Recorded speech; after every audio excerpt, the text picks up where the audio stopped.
And I'll first like to introduce the panel. So have you all already read all the bios? You have, okay. So Betsy Wall is the, well, she is described in here in a very narrative way. Betsy first traveled to Haiti as a teenager in the 60s with her father, who asked her to accompany him on a trip. Although it was an adventurous time, the purpose was not lost on her.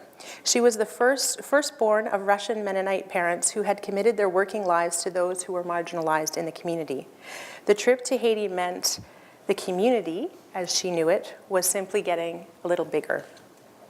2 children and a career in marketing and advertising later, in 1999, Betsy finally accepted the calling to serve as executive director of the Foundation for International Development Assistance, which is based here in Waterloo, that her parents had founded in 1980 to radically affect the economic lives of rural poor in Haiti through productive agricultural co-ops. Today, Betsy is constantly traveling to Haiti 8 to 10 times a year to engage directly with partners, staff, and cooperative members. She introduces interested individuals to Haiti through adventure tours, and these are intended to provide people an opportunity to understand how we can respond appropriately and respectfully to those in our world when given social, political, cultural, and economic disparities.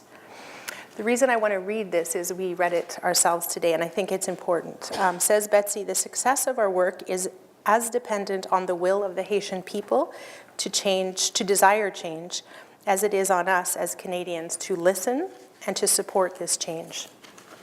This is not an easy thing to do. It requires us to challenge our more traditional reasons for giving to the poor. It means that we must begin by responding to the poor not with a view of what they don't have, but what they do have. This is a relationship that is rooted in respect. This is a relationship rooted in humanity. So this is Betsy Wall. Great honor to have you with us. Michel Labbé, or Mike, is not part of OCIC, but we're very glad to have him with us on the panel today to be involved equally with social mission organizations in the community here. So Mike is an urban and regional planning graduate from the University of Waterloo. He's been involved in the production of affordable housing for 35 years, the first 13 working on subsidized rental projects with Lantana Nonprofit Housing Corporation. A trip to work in the townships of Johannesburg, South Africa, and the disappearance of government grants contributed to a shift in focus to affordable ownership housing. In 1992, Mike founded Options for Homes Nonprofit Corporation. Has anyone here heard of Options for Homes? So in the future, as you're looking forward, it's a good one to look at. As president of Options for Homes Nonprofit Corporation, Mike has been instrumental in developing a model that can provide mixed income housing to thousands of households without any permanent government subsidies. Options for Homes has become a leading organization in the social enterprise movement and has provided homes to over 6,500 households across Canada. This model is also being adopted abroad in 6 countries in the world to date. So I'll leave it at that. You have the rest of his bio there. It's a great pleasure to meet you. And I know a little bit about that, having tried to buy one before. And I know that it's a very good idea to do it, so watch for that. Next, I'd like to introduce Mitra Manatorian.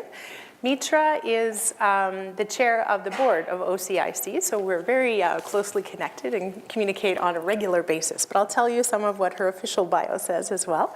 She's an international development professional specializing in international public health and health promotion initiatives. Mitra first became involved in international development through a volunteer placement with Canadian Crossroads International, which is now Crossroads International, and their partner organization in Togo, a community microfinance organization that wanted to expand their HIV and AIDS prevention activities. When she returned to Canada, she began working in a program position at Crossroads, and then went to Cameroon with VSO.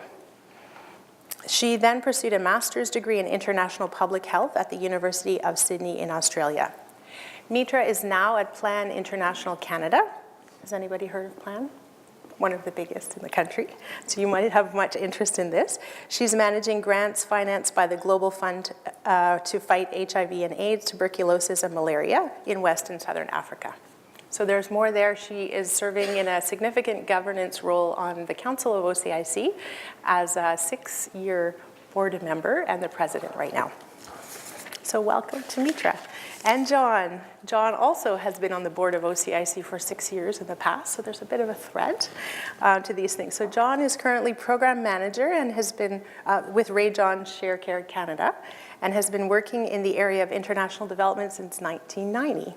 His areas of expertise include community-based partnerships related to education, healthcare, agriculture, and microcredit programming.